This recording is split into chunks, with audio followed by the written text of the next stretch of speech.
Lecture 8, Vatican II and Post-Vatican II. During and after the medieval era, Marian devotion was expressed at times in excessive manners, and summarizing these excesses, Balthasar writes, "Here we give merely a brief summary of the excesses that start as early as the late Byzantines and in the 12th century in the West. Mary's universal intercession is heightened to a quasi-divine omnipotence, which is hers because the Son, who is obedient to her for so long on earth, remains obedient to her in heaven. This omnipotence can even break ultimate decrees issued by the Son. It is an almighty power of mercy that stands over the Son's almighty justice and wrath. The title of Theotokos leads some to conclude that since she shares the eternal Son with the Divine Father, she herself is divinized, even to the extent of possessing prerogatives that God himself does not have. Her substance is said to be eternal and celestial. She is said to be a co-creator of the world together with God, supplementing the Trinity. Particularly embarrassing is the conclusion that, since Mary is mistress of the universe, empress, and so forth, we should all bind ourselves to her as her slaves, douloi, her pages, her lackeys, and here the earlier idea recurs, in order to attain divine grace more quickly through her Son, who is preoccupied with justice. Such exaggerations and distortions, and many others, were product of pious imagination. Not only did they create a stumbling block, understandably, for Protestants, they were clearly getting farther and farther away from authentic Catholic tradition." End of quote. Before Vatican Council II, 1962 to 1965, Balthasar and other theologians attempted to return Marian devotion and theology back toward its rightful place in Catholic tradition. The essential way to do so, recommends Ratzinger, is to keep constantly in mind its simple Christological starting point, not in order to abolish it, but in order to situate it properly. In this lecture, we will study the various ways by which the Church resituated Marian theology around Christ at the center. First, the three major pre-Vatican II theological movements that directly dealt with Marian theology will be discussed. Then we will see how these movements were present at Vatican Council II. Finally, the Marian theology of recent popes will be presented.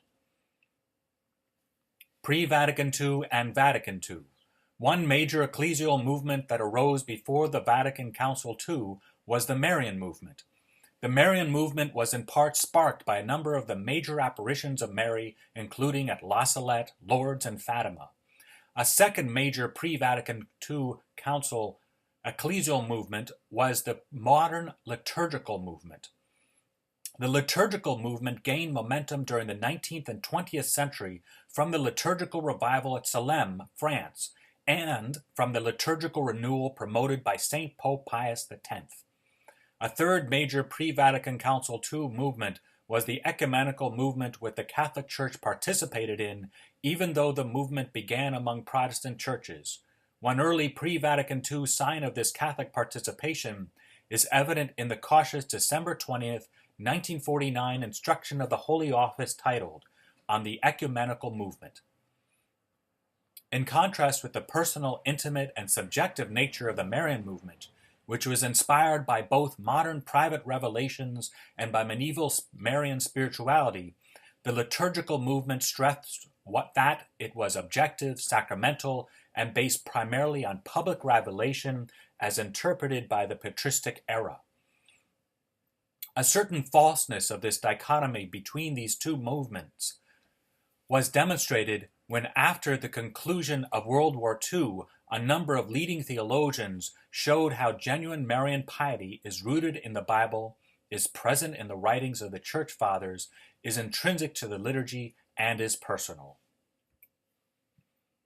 During the Council, the liturgical movement and the ecumenical movement jointly, describes Ratzinger, opposed the Marian movement to such an extent that, quote, "the two parties threatened to become irreconcilable alternatives." End of quote. The tension between these forces at the Council reached a high point on October 29, 1963, when the Council Fathers voted on whether to present Marian theology in a separate document or to include Marian theology in the constitution of the Church Lumen Gentium. Representing the liturgical and ecumenical movement's concerns, the Austrian Cardinal Koenig argued that Marian theology should not stand alone in a separate document. Representing the Marian movement concerns, Cardinal Rufino Santos of Manila argued that Marian theology ought to be treated in a separate document. When the vote was taken, the position of Cardinal Koenig was favored, but by a small margin. The vote, reports Ratzinger, who was a theological consultant at the time at the council, was 1,114 to 1,074. Consequently, Marian theology was incorporated into Lumen Gentium in Chapter 8, titled The Blessed Virgin Mary, Mother of God, and the Mystery of the Christ and the Church. In affirming all four Marian doctrines, number 59 of Chapter 8 reads, "But since it has pleased God not to manifest solemnly the mystery of the salvation of the human race before he would pour forth the Spirit promised by Christ, we see the apostles before the day of Pentecost persevering with one mind in prayer with the women and Mary the mother of Jesus and with his brethren. And Mary by her prayers imploring the gift of the Spirit, who had already overshadowed her in the Annunciation. Finally, the Immaculate Virgin, preserved free from all guilt of original sin on the completion of her earthly sojourn, was taken up body and soul into heavenly glory and exalted by the Lord as Queen of the universe, that she might be the more fully conformed to her Son, the Lord of lords and conqueror of sin and death." End of quote. Of the four Marian doctrines, the one that is most prominent throughout Chapter 8 is Mary as Mother of God. Her motherhood is clearly and carefully presented in relationship to Christ as the one mediator and to the Church. In number 60, Mary's subordinate role in mediating graces is described as follows. "There is but one mediator, as we know from the words of the Apostle, for there is one God and one mediator of God and men, the man Christ Jesus, who gave himself a redemption for all." The maternal duty of Mary towards men in no wise obscures or diminishes this unique mediation of Christ, but rather shows his power. For all the salvific influence of the Blessed Virgin on men originates not from some inner necessity, but from divine pleasure. It flows forth from the superabundance of the merits of Christ, rests on his mediation, depends entirely on it, and draws all its power from it. In no way does it impede, but rather does it foster the immediate union of the faithful with Christ. End of quote. When referring to the various exalted titles of Mary, number 62 once again makes certain that these are understood in light of Christ as the one mediator. Quote, "This maternity of Mary in the order of grace began with the consent which she gave in faith at the Annunciation, and which she sustained without wavering beneath the cross, and lasts until the eternal fulfillment of all the elect. Taken up to heaven, she did not lay aside the salvific duty, but by her constant intercession continued to bring us the gifts of eternal salvation. By her maternal charity, she cares for the brethren of her Son, who still journey on earth surrounded by dangers and cultics until they're led into the happiness of their true home. Therefore, the Blessed Virgin is invoked by the Church under the titles of Advocate, Auxiliatrix, Adjutrix, and Mediatrix. This, however, is to be so understood that neither takes away from nor adds anything to the dignity and efficaciousness of Christ, the one mediator." End of quote.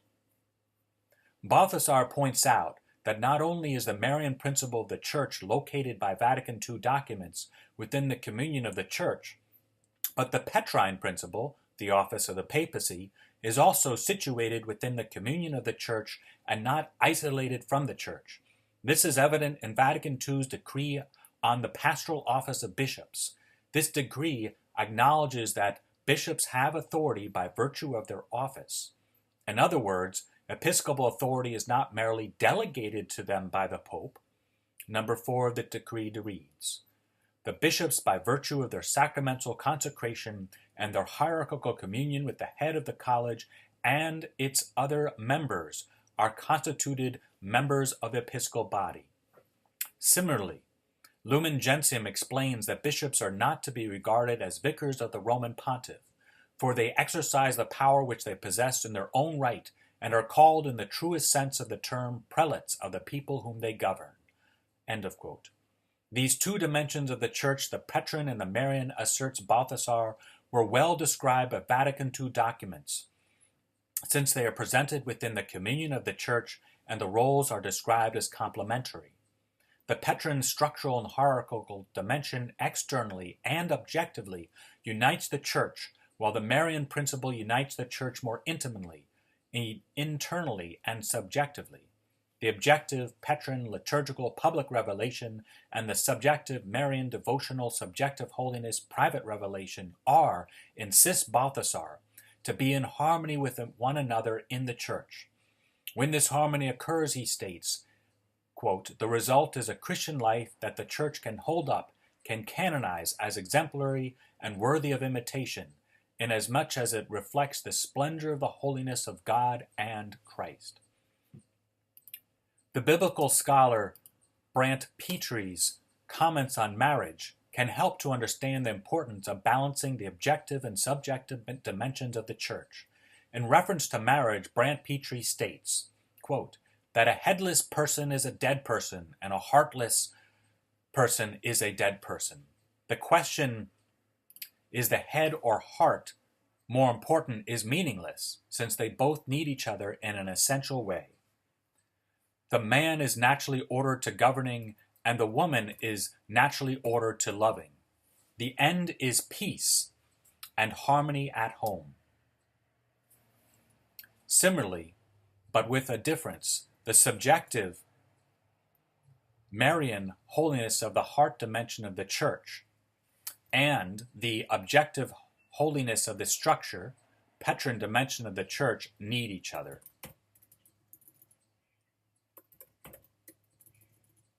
These two dimensions of the Catholic Church are intended by God, further explains Balthasar, to, quote, interpenetrate and complement one another.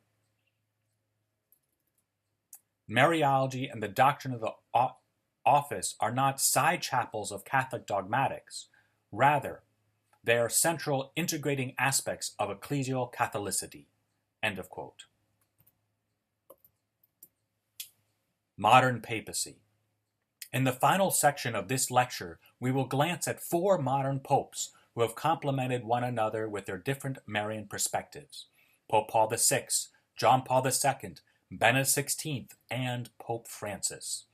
The Marian scholar Antoine Nashif categorized the first 2 popes by naming Paul VI's approach as existential and John Paul II style as personalist. The next 2 popes' approaches can be described as developmental for Benedict XVI and devotional for Francis. Pope Paul VI. On December 7, 1965, at the close of Vatican Council II, Pope Paul VI formally called Mary Mother of the Church. In 1974, his existential or practical contribution to Marian theology was made particularly manifest in his apostolic exhortation Marialis Cultus. In the exhortation, the Holy Father instructs how the Church is to liturgically and devotionally celebrate Marian theology. The exhortation is divided into 3 parts. The first part, titled Devotion to the Blessed Virgin in the Liturgy, describes the ways by which the Church may venerate Mary in the Revised Roman Liturgy. This first part includes a section on Mary as the model of the Church in divine worship.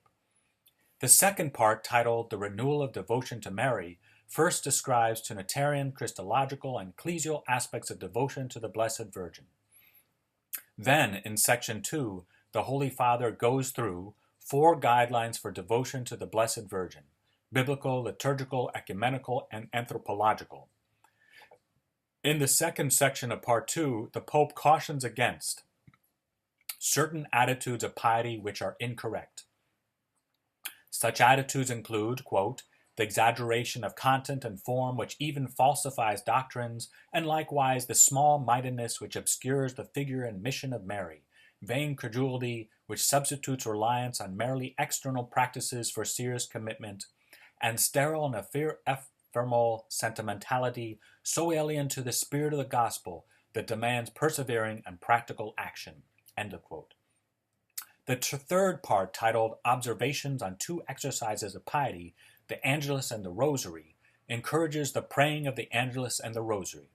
With respect to the Rosary, the Pope strongly recommends the recitation of the family Rosary, which should be considered as one of the best and most efficacious prayers in common that the Christian family is invited to recite.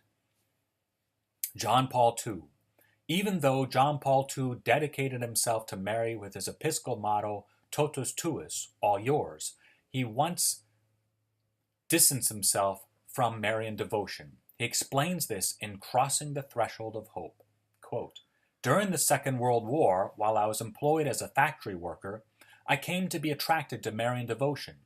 At first it had seemed to me that I should distance myself a bit from the Marian devotion of my childhood, in order to focus more on Christ. Thanks to St. Louis of Montfort, I came to understand that true devotion to the Mother of God is actually Christocentric. Indeed, it is very profoundly rooted in the mystery of the Blessed Trinity and the mysteries of the Incarnation and Redemption. The mature form of devotion to the Mother of God has stayed with me over the years, bearing fruit in the encyclicals Redemptoris Mater and Mulieris Dignitatem." End of quote. An example among many of John Paul II's application of his philosophical personalism to Marian theology is found in number 45 of Redemptoris Mater. Of the essence of motherhood is the fact that it concerns the person. Motherhood always establishes a unique and unrepeatable relationship between two people, between mother and between child and mother. Even when the same woman is the mother of many children, her personal relationship with each one of them is of the very essence of motherhood, for each child is generated in a unique and unrepeatable way, and this is true both for the mother and for the child. Each child is surrounded in the same way by that maternal love on which are based the child's development and coming to maturity as a human being. End of quote. John Paul II applies his personalistic understanding of motherhood to Mary when he describes Mary as providing an interior space free from evil in which God could fill, quote, with every spiritual blessings. In doing so, Mary established an intimate personal relationship with God and the Church as Mother of God and Mother of the Church. John Paul II writes, "In Mary's faith, first at the Annunciation and then fully at the foot of the cross, an interior space was reopened within humanity, which the Eternal Father can fill with every spiritual blessing. It is the space of the new and eternal covenant, and it continues to exist in the Church, which in Christ is a kind of sacrament or sign of intimate union with God and of the unity of all mankind." End of quote. While John Paul II repeatedly emphasizes Mary's motherhood and, consequently, her maternal mediation, first evident in providing a sinless interior space for God to fill, the Pope always describes her mediation from the primary Christological perspective. In summarizing the balance struck by John Paul between Mary's subordinate mediation and Christ as the one mediator, Antoine Nashoff pithily writes, quote, "One should keep in mind that the Christological dimension of Mary's maternal mediation maintains a balance in the theology of Pope John Paul II. This means that the person and action of Mary are not swallowed up by the person and action of Christ. In turn, the person and action of Mary, although authentic and necessary, draw their necessity from the action of the Son, not from ourselves." End of quote. Benedict XVI. Both as a theologian and as a pope, Benedict XVI has repeatedly written from the standpoint of a hermeneutics of continuity. What this essentially means is that the Holy Spirit, whom God the Father sent into his church after his Son ascended to heaven, is an abiding spirit whose love is constant and continuous, and not one characterized by rupture and discontinuity. For this reason, Ratzinger interprets every ecumenical council, including Vatican Council II, as not as occasions of rupture, but rather in continuity with tradition, with the past. In his 1985 interview with Vittorio Messori, he explained, "This schematism of a before and after in the history of the Church, wholly unjustified by the documents of Vatican II, which do nothing but reaffirm the continuity of Catholicism, must be decidedly opposed. There is no pre- or post-conciliar church. There is but one unique church that walks the path towards the Lord, ever deepening and ever better understanding the treasure of faith that he himself has entrusted to her. There are no leaps in this history, there are no fractures, and there's no break in continuity. In no wise did the Council intend to introduce a temporal dichotomy in the Church." End of quote. Similarly, in his Marian work, Daughter Zion, Ratzinger reveals a falsely perceived dichotomy within the Church's Marian devotions and Church doctrine. In describing this, he states, quote, "A discriminating observer of the Church's life today will discover a peculiar dichotomy in the Church's Marian belief and devotion. On the one hand, the impression is given that Mariology is a scaled-down duplicate of Christology that somehow arose in irrational grounds. Or even more, it appears to be the echo of ancient models found in the history of religions, which ineradicably returns to claim its position and value even in Christianity.